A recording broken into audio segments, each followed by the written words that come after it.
One का paper. ठीक है, ये 21 नंबर का सेट है। चलो फिर स्टार्ट करते हैं, देखते हैं कैसे क्या सवाल पूछे गए थे। पहला सवाल है, कह रहा तीन अलग अलग संख्याओं का लघुत्तम समावर्त इतना है, निम्नलिखित में से कौन सा उन संख्याओं का महत्तम समावर्त नहीं हो सकता है। यानी कि ये 120 है ना, वो उस संख्या से कटना नहीं चाहिए। देखो 15 से भी 120 कटेगा, इससे भी कट जाएगा, इससे भी कट जाएगा। कहने का मतलब है जैसे 3 और 4 और 5 का अगर हम एलसीएम ले लें तो कितना आ जाएगा, 4 3 12, 12 पंजे 60 आ जाएगा। अब ये 60 तो हमारा एलसीएम आ गया। अब एचसीएफ अगर ये नंबर का लोगे तो क्या आ जाएगा, 1 आ जाएगा। 1 से ये कटा होगा। अब इसको छोड़ दो, 4 ले लो, 8 ले लो, 12 ले लो। अगर इसका हम देखेंगे तो 24 आ गया एलसीएम हमारे पास।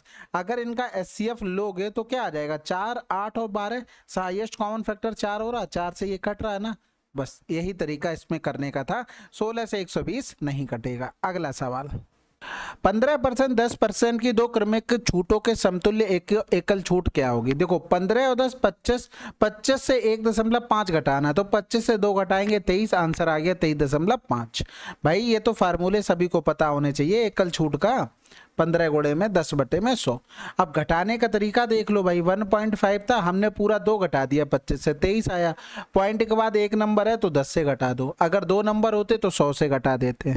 अगला सवाल, एक वस्तु का अंकित मूल्य विक्रय मूल्य क्रमशः इतना और इतना है, वस्तु पर छूट कितनी दी गई थी। सबसे पहले तो 0 से 0 हटा दो, उसके बाद डिफरेंस कर लेते डायरेक्ट। 15 से 6 गया तो 9 बच गया, 13 से 9 गया तो 4, 49 की छूट दी गई किस पर, 245 पर, गुणे में 100, तो 5 को 20, 5 ने 45, 5 दूनी 10, यानी कि 20% का हमें डिस्काउंट मिला है। अगला सवाल, यदि दो संख्याओं का महत्तम समावर्त 47 है, उनका योग 188 है, तो वे दोनों संख्याएं ज्ञात कीजिए। अब देखो महत्तम समावर्त इतना दिया गया था, यानी कि दोनों संख्याएं 47A 47B रही होंगी, जिसमें A और B में कुछ भी कॉमन नहीं होगा। फिर यहां से क्या करेंगे भाई, 47A प्लस का B बराबर में क्या हो जाएगा, 188। अब इतना लिखने के बाद आपके पास दो तरीके बचेंगे, एचसीएफ वगैरह बच गया, यानी कि A प्लस बी बराबर यहाँ से निकाल लोगे। फिर आपको मान रखने पड़ेंगे A और B के, जिसमें A और B में कुछ कॉमन नहीं होगा। इसके अलावा ऑप्शन चेक करो भाई, इन दोनों का सम 188 होगा, कभी नहीं होगा। ये तो 215 ऑलरेडी दिया था, कैसे हो जाता सम।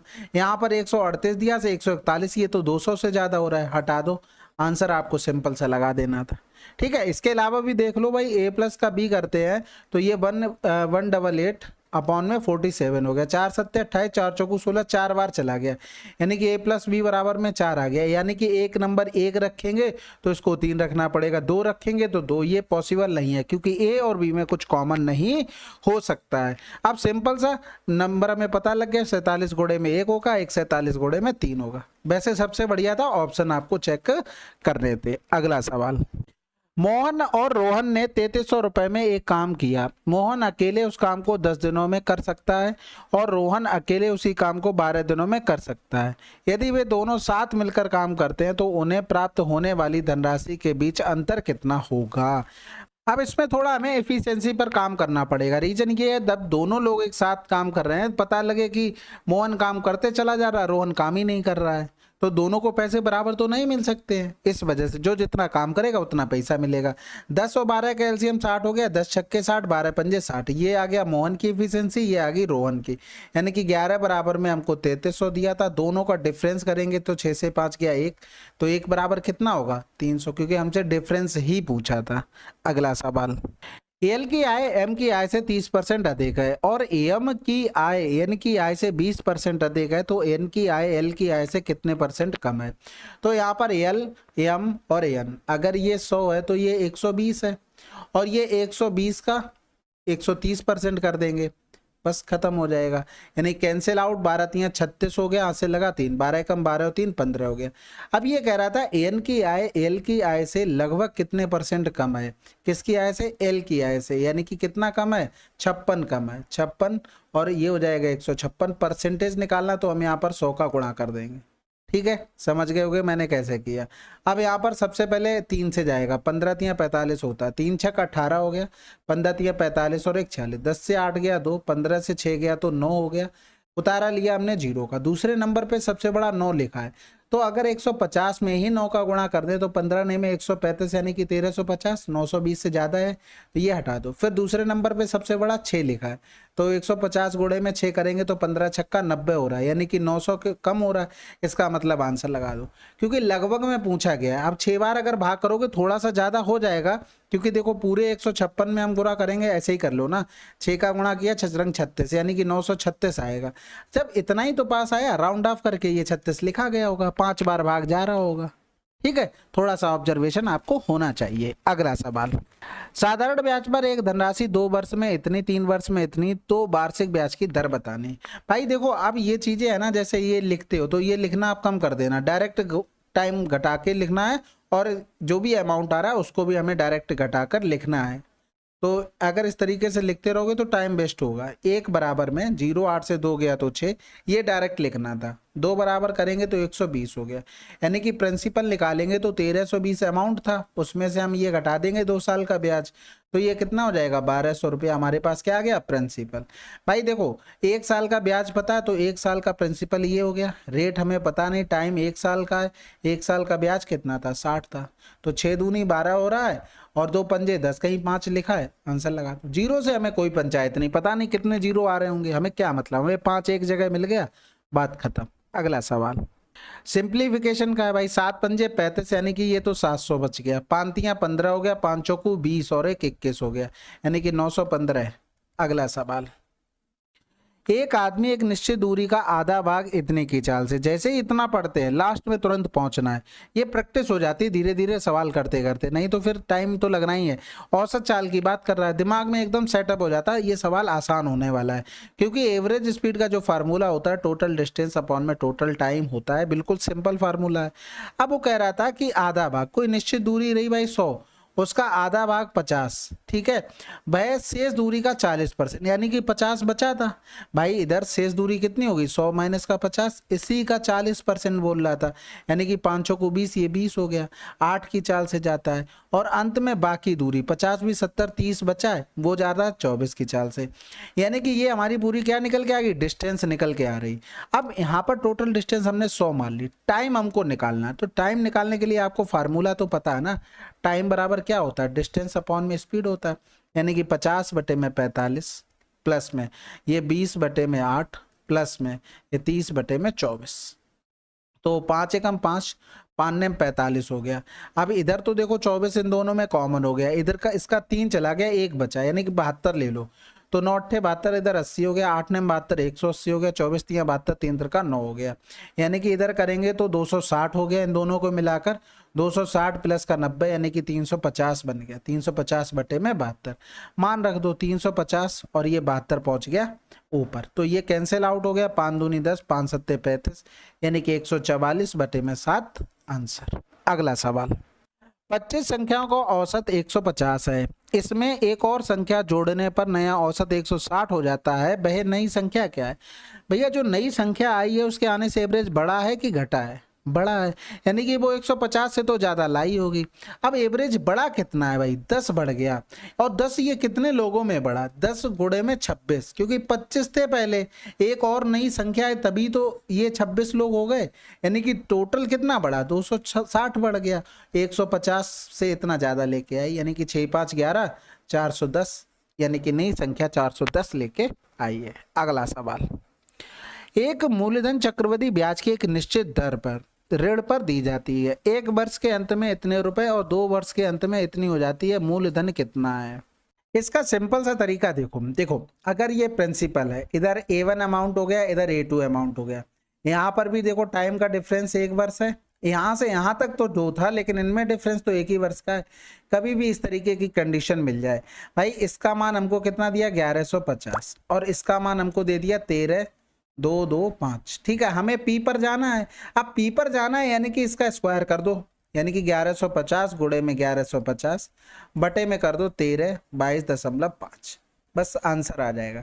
अब ये कोई हमने अलग से चीज नहीं बता दी। अब एक चीज समझो भाई, 1 साल का चल रहा था सब कुछ, यानी कि अगर प्रिंसिपल से 1 प्लस का R अपॉन में 100 करते, पावर में क्या करते 1 साल में, ये क्या बन जाता है, ये A1 बनता जाके, और P 1 प्लस का R अपॉन में 100 की पावर में 2 कर देते, तो ये क्या बनता जाके A2 बनता जाके। अब अगर देखो भाई, इससे हम क्या करते हैं, ये 1 प्लस R का अगर इसको लिखना चाहें, ये P यहाँ से हटा के A1 अपॉन में P लिख सकते हैं, तो p इंटू में a1 का स्क्वायर अपॉन में p का स्क्वायर बराबर में a2 लिख सकते हैं।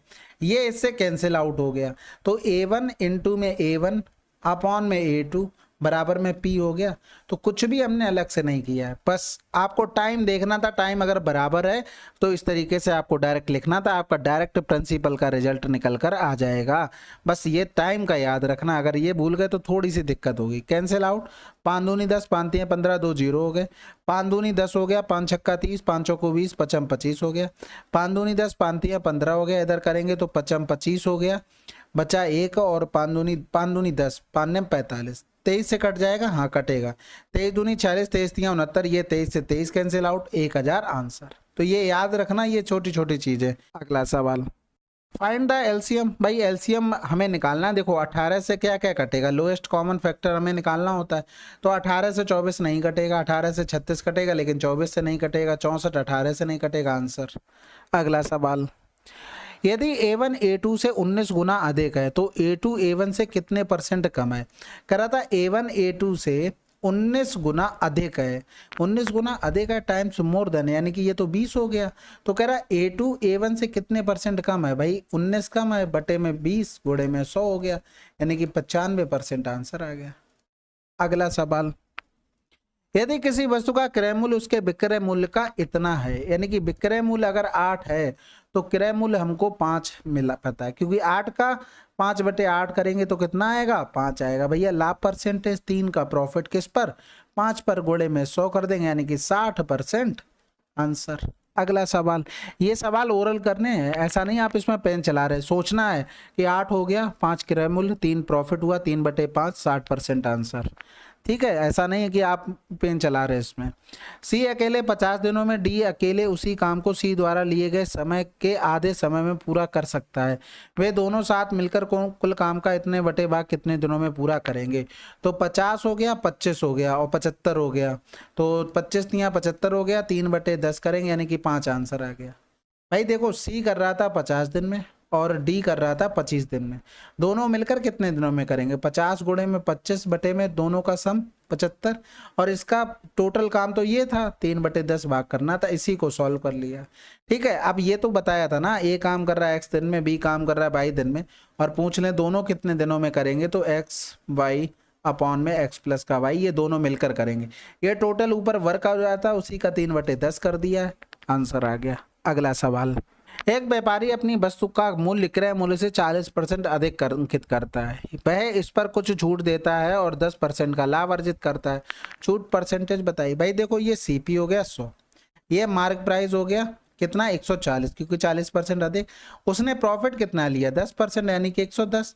और छूट किस पर दी जाती है, हमेशा मार्क प्राइस पर, यानी कि 140 की चीज 110 में बेचनी, कितने की छूट 30 रुपए की, किस पर 140 पर, गुणे में 100 कर देंगे, यानी कि 0 से 0 कट गया, 2 सत्ते 14, इधर 15 हो गया, यानी कि 150 बटे में 7 हो गया, 7 दूनी 14 हो गया। पॉइंट में आंसर आना, ये दो वाले हो नहीं सकते थे, आंसर लगा दो। एक बच गया था, फिर 7 एकम 7 आंसर आ चुका था आपका। ठीक है, एक शंकु की ऊंचाई इतनी है, आधार की त्रिज्या इतनी है, शंकु का आयतन। सबसे पहले तो 11 की डिविजिबिलिटी, 7 2 9, 7 2 9 पहला ऑप्शन हो सकता है। 5 2 7, 6 4 10 नहीं हो सकता। 8 2 10, 9 4 13 नहीं हो सकता। 9 2 11, 8 3 11 ये भी हो सकता है। अब यहाँ पर देखो 24 आया है, यानी कि लास्ट के जो नंबर हैं, जैसे अगर हम आयतन लिखें तो 1/3, पाई का मतलब 22/7, आर स्क्वायर यानी कि 105/10 इंटू में 105/10 और इंटू में 24 हो गया। तो यहाँ पर करेंगे साथियाँ 21 पंजे 105, 5 दूनी 10 हो गया, ये 11 हो गया, यानी कि ये 24 तो कहीं नहीं गया ना, यानी कि 8 का मल्टीपल हमें ऊपर मिलना चाहिए। नहीं तो ऐसे कर लो, 2 पंजे 10, 2 एकम 2, 2 दूनी 4 हो गया, 2 पंजे 10 और 5 दूनी 10 हो जाएगा, 5 एकम 5 हो गया। अब देख लो 12 यानी कि 4 से कटना चाहिए, तो 4 से कटने के लिए देखो 4 एकम 4, ये लास्ट वाला ऑप्शन 4 से नहीं कटेगा, आंसर लगा दो। ठीक है, बस इतना ही करना था। 12 एकम 12 हो गया, 12 दूनी 24, 1 25 हो गया, गुणे में 11 हो गया, यानी कि 2 7 7 और 2, ये आंसर आ जाएगा। ठीक है, अगला सवाल, 7400 रुपए को एबीसी के बीच में इतने के अनुपात में बांटा जाता है, बी का हिस्सा कितना है, यानी कि 12 का मल्टीपल हमें देखना था, वो तो देख ही लोगे आप लोग, पहले सबको जोड़ लो। 12 9 21, 21 और 6 27 और 10 37 बराबर में 7400 था। कै गुना था 200 गुना था, यानी कि 12 का 200 गुना कितना हो गया 2400 हो गया। ठीक है, ये ओरल करने वाले सवाल है, पेन नहीं चलाना है आपको। 28 प्रेक्षणों का औसत 53 है, प्रथम 11 प्रेक्षणों का औसत इतना है, अंतिम 18 प्रेक्षणों का औसत इतना है, 11वें प्रेक्षण का मान कितना होगा। देखो कह रहा था 28 का 53 है, ठीक है, 11 का 54 है प्रथम, और अंतिम 18 का 52.5 है। अब इन दोनों को अगर जोड़ोगे तो 29 हो रहा है, यानी कि कहीं ना कहीं वो नंबर ओवरलैप हो रहा है, बिल्कुल हो रहा है। अगर मान लो हम भूल जाएं ये 11 का एवरेज जो दिया गया, 18 का एवरेज जो दिया गया, तो उस संख्या के पास कम से कम कितना होना चाहिए, 53 तो होना ही चाहिए, यानी कि 11 नंबर के पास 53 तो होना ही चाहिए, क्योंकि तभी एवरेज 28 का 53 होगा। अब भाई साहब क्या हुआ है कि ये 54 लेके आ गए, यानी कि प्लस का 1 लेके आ गए, 11 में टोटल कितना हो गया, प्लस का 11। ये भाई साहब 0.5 कम लेके आ गए, यानी कि 18 में कितना हो जाएगा, 18 पंजे का 90, यानी कि माइनस का 9। अब जो जैसा भी आता है, जैसे प्लस का आया तो यहाँ पर 53 गुणे में 53 प्लस में 11, माइनस का आया तो माइनस का 9 लिख दो। अगर ओवरलैप हो रही हैं संख्याएं तो, अगर ओवरलैप नहीं हो रही होती तो जो 11 एक्स्ट्रा था ना उसको हमें माइनस करना पड़ता, जिसकी कमी हो रही है उसको हमें प्लस करना पड़ता, लेकिन संख्याएं यहाँ पर ओवरलैप हो रही हैं तो जैसा आता है वैसा ही वहां पर पुट कर दो। तो 11 से 9 गया 2, यानी कि 53 और 2 55, ये हमारा आंसर आ गया।